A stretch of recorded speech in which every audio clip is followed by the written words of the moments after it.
Dandruff ಅಥವಾ ತಲೆಹೊಟ್ಟಿನ ಸಮಸ್ಯೆಗೆ ಒಂದು ಉತ್ತಮವಾದಂಥ ಒಂದು ಮನೆಮದ್ದನ್ನು ನಾನು ಹೇಳ್ತಾ ಇದ್ದೇನೆ. ಈ ವಿಡಿಯೋನ ಸಂಪೂರ್ಣವಾಗಿ ನೋಡಿ.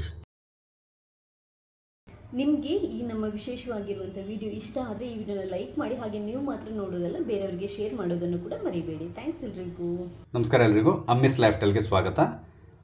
ನಾನು ಇವತ್ತು ನಿಮಗೊಂದು ಸಾಮಾನ್ಯವಾಗಿ ನಮಗೆಲ್ಲರಿಗೂ ಕಾಡುವಂಥ ಒಂದು ಸಮಸ್ಯೆ ಇದೆ. ಅದೇನೆಂದರೆ ಡ್ಯಾಂಡ್ರಫ್ ಅಥವಾ ತಲೆಹೊಟ್ಟು. ಈ ಸಮಸ್ಯೆಗೆ ಒಂದು ಪರಿಹಾರನ ನಾನು ನಿಮಗೆ ಹೇಳ್ತಾ ಇದ್ದೇನೆ. ಏನಂತ ಹೇಳಿದರೆ, ಈ ಡ್ಯಾಂಡ್ರಫ್ ಬರೋದ್ರಿಂದ ಏನಾಗ್ತದೆ, ನಮ್ಮ ತಲೆ ವಿಪರೀತ ತುರಿಸ್ತಾ ಇರ್ತದೆ. ಅದಾದಮೇಲೆ ಅದರಿಂದಾಗಿ ನಮಗೆ ಮೊಡವೆ ಆಗ್ತದೆ ಕೆಲವು ಸರಿ. ಇನ್ನು ಕೆಲವು ಸಲ ಮುಖದಲ್ಲಿ ಕಜ್ಜಿ ಥರ ಅಥವಾ ಬೇರೆ ಬೇರೆ ರೀತಿಯಲ್ಲಿ ನಮ್ಮ ಹೇರ್ ಫಾಲ್ ಸ್ಟಾರ್ಟ್ ಆಗ್ತದೆ, ಅಂದರೆ ತಲೆ ಕೂದಲು ಉದುರ್ಲಿಕ್ಕೆ ಪ್ರಾರಂಭ ಆಗ್ತದೆ. ಇದಕ್ಕೆ ಒಂದು ಮಾಸ್ಕ್, ಅಂದರೆ ತಲೆಗೆ ಒಂದು ಹೇರ್ ಮಾಸ್ಕನ್ನು ಮಾಡಿ ನಿಮ್ಗೆ ತೋರಿಸ್ತೇನೆ ಇವತ್ತು. ಇದನ್ನು ಯೂಸ್ ಮಾಡಿದರೆ ನಿಮ್ಮ ಡ್ಯಾಂಡ್ರಫ್ ಪ್ರಾಬ್ಲಮ್ ಪರ್ಮನೆಂಟಾಗಿ ಸಾಲ್ವ್ ಆಗ್ತದೆ. ಈ ಹೇರ್ ಮಾಸ್ಕ್ ಮಾಡ್ಕೊಳ್ಳಿಕ್ಕೆ ನಾನು ಒಂದು 3 ಸ್ಪೂನಷ್ಟು ಕರ್ಡ್ ತೊಗೊಂಡಿದ್ದೇನೆ ಅಥವಾ ಮೊಸರನ್ನು ತೊಗೊಂಡಿದ್ದೇನೆ. ನೀವು ಸಾಧ್ಯ ಆದರೆ ಮನೆಯಲ್ಲೇ ಮಾಡಿರುವಂಥ ಮೊಸರು ತುಂಬ ಒಳ್ಳೆಯದು. ನಿಮ್ಗೆ ಗೊತ್ತೇ ಇದೆ, ಮೊಸರನ್ನು ಸಾಮಾನ್ಯವಾಗಿ ನಮ್ಮ ಹೇರ್ ಟ್ರೀಟ್ಮೆಂಟಿಗೆ ಎಲ್ಲ ಇದರಲ್ಲಿಯೂ ಮೊಸರನ್ನು ನಾವು ಉಪಯೋಗಿಸ್ತೇವೆ. ಇದಕ್ಕೀಗ ಒಂದು ಅರ್ಧ ಲಿಂಬೆ ಹಣ್ಣನ್ನು ಹಿಂಡ್ಕೊಳ್ಳಿ.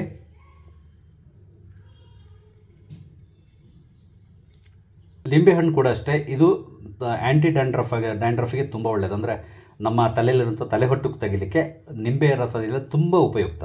ಈಗ ಇದಕ್ಕೆ ನಾನು ಒಂದು ಕರ್ಪೂರನ ಹಾಕ್ಕೊಳ್ತಾ ಇದ್ದೇನೆ, ಕರ್ಪೂರದ ಪೀಸು.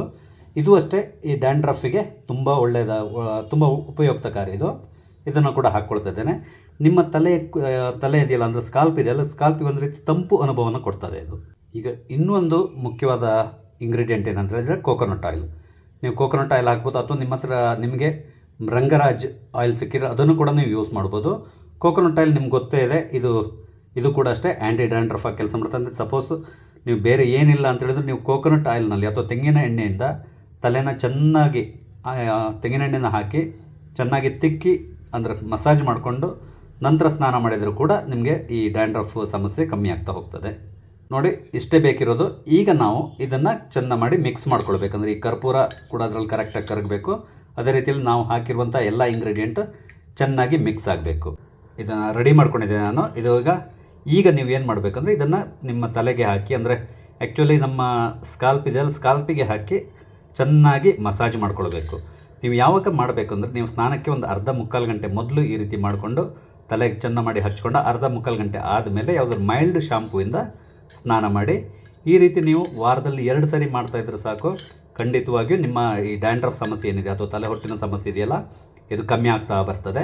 ಹೆಚ್ಚು ಕಡಿಮೆ ನಿಮ್ಗೆ 1 ತಿಂಗಳೊಳಗಡೆ ನಿಮಗೆ ಅದರ ಕಂಪ್ಲೀಟ್ ರಿಸಲ್ಟ್ ಗೊತ್ತಾಗ್ತದೆ. ಆಲ್ಮೋಸ್ಟ್ ನಿಮ್ಮ ತಲೆಹೊಟ್ಟಿನ ಪ್ರಾಬ್ಲಮ್ ಸಂಪೂರ್ಣವಾಗಿ ಗುಣ ಆಗ್ತದೆ. ನೋಡಿದ್ರಲ್ಲ, ತಲೆಹೊಟ್ಟಿಗೆ ಒಂದು ಸಿಂಪಲ್ ಮನೆ ಮದ್ದನ್ನು ನಿಮ್ಗೆ ಹೇಳಿದ್ದೇನೆ. ನಿಮಗೆ ನನ್ನ ಈ ವಿಡಿಯೋ ಇಷ್ಟ ಆಗಿದ್ದಲ್ಲಿ ದಯವಿಟ್ಟು ಲೈಕ್ ಮಾಡಿ, ಶೇರ್ ಮಾಡಿ. ಹಾಗೆ ಇಲ್ಲಿವರೆ ನೀವು ನನ್ನ ಚಾನಲ್ ಸಬ್ಸ್ಕ್ರೈಬ್ ಆಗಿಲ್ಲ ಅಂದರೆ ದಯವಿಟ್ಟು ಸಬ್ಸ್ಕ್ರೈಬ್ ಆಗಿ, ನಾನು ಹಾಕುವಂಥ ಎಲ್ಲ ವಿಡಿಯೋಗಳನ್ನು ನೋಡಿ ನನಗೆ ಸಪೋರ್ಟ್ ಮಾಡಿ. Thank you.